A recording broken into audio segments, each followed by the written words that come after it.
Hello my lovelies, my name is Sarah Kaddish and welcome to my YouTube channel. In today's video, I'm going to be reviewing Fire Magic by Josephine Winter. Before we do that though, how wonderful is this shirt? Isn't it great? Whatever, I'll just date myself. Okay.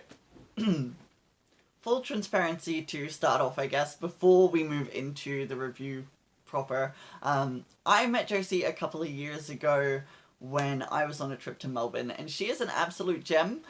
So I'm not going to pretend that I don't have a hell of a lot of bias here, but I do also have a couple of points of critique, which we will get to as we go through. So Josephine Winter is an Alexandrian priestess from Victoria. You may already be familiar with her writing if you read The Wild Hunt, since she is our Australian correspondent. And actually, I kind of want to just dive straight in and start there. So among the list of things that I love about this book, near the top, or maybe at the top, was Josie is so unapologetically Australian. And I think that when we're talking about Eurocentric traditions, that's actually really interesting. That's an interesting perspective. So Josie goes so far as to quote good old Sid the Seagull's classic advice from that 80s Cancer Council ad to slip, slop, slap, which if you're Australian, that will have been burned into your mind from childhood. But she also features a bunch of short essays by Australian pagan community elders and academics and experienced witches who work on country. So it's all sort of examining Wicca and contemporary, it's not all, but it does examine Wicca and contemporary paganism from the perspective of a witch sort of working in our uniquely dry and hot environment.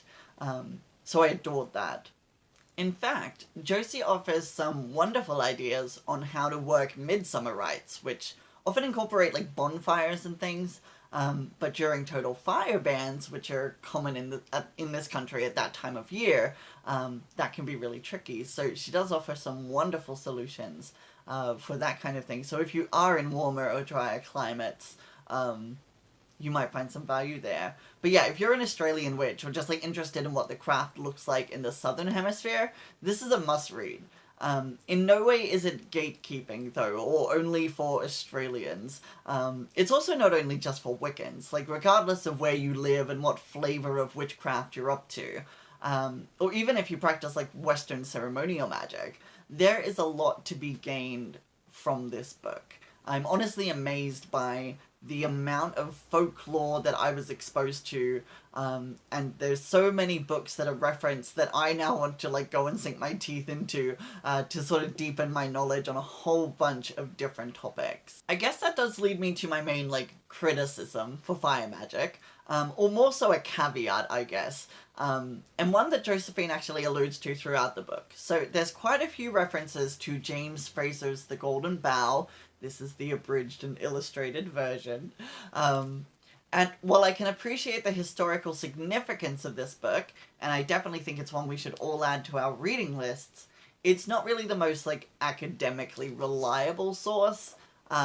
Now, Fire Magic is not meant to be, an academic text, and it's not, printed on an academic press. And Josie does repeat a number of times the importance of further study, with first-hand accounts of practices that are referenced. But I don't particularly love this source is all.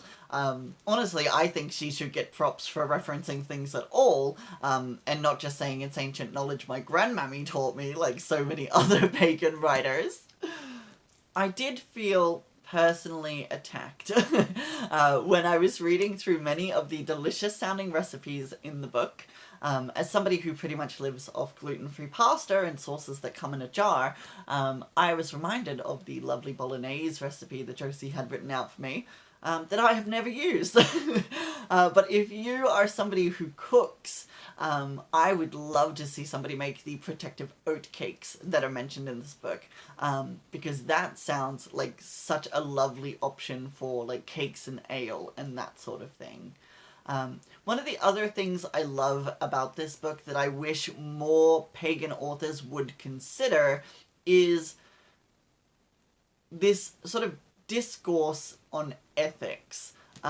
It's something that really should be included in more books, I think. With the topics that Josie covers, like different deities around the world, it would be very easy to present this as like a shopping list of names that you can like plug into your pagan ritual. But I think Josie is very careful to sort of give advice on how to approach traditions and gods in a way that is respectful to the spirit, respectful to the tradition, and maybe most importantly, respectful to the people who practice it. So I really, big props to Josie for kind of tackling really difficult conversations like that, because it's something that I wish more and more writers would do. See, that's kind of the thing about this book. If I sit here and tell you Josie covers gods and crystals and places and stuff that relate to fire, you might be thinking like, oh, well, I've seen all that stuff before, like in correspondence books or whatever. But the way it's put forward here is a model standard. When talking about like plants, the book has all the information you'd expect, right? Like all the powers and things that the plant has. But it also explores like how to identify them, how to approach wild crafting or growing your own plants. And it also touches on things like simplicity and substitution in a really intelligent way. Speaking of intelligence, I really value that at no point does Josie like speak down to her readers. As an aspiring writer myself, one of the things that I look for in books is like a strong authorial voice. And I could really imagine Josie saying this stuff. Like, if you listen to her podcast, Pagan Pajama Party, be sure to subscribe. And then you read this book, it comes, like, you'll get a good sense of just how authentic this really comes across. Now, get ready for my highest critique and my highest praises for this book. My critique, it's not really got any pictures. This is probably, I imagine, because of restrictions from Llewellyn, so I guess I can forgive it. At least it has dragons. But yeah, I do wish there was more pictures in the book and more like illustrative examples of things, you know. I don't have the attention span, but I would love to have seen more pictures. My highest praise is that my name is in the goddamn acknowledgements. When I finished reading it and I was like scanning through the acknowledgements for all of the people I knew, I saw my name and I totally flipped out, and I like took the book and went and showed my mom. So what a fabulous honor. That's really lovely.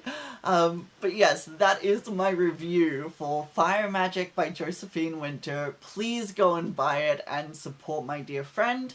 And order it through your local witchy shops if you can, because I'm sure they could use your business in these trying times. So anyways, until I speak to you next time, I hope that you're all well. Mwah. Bye.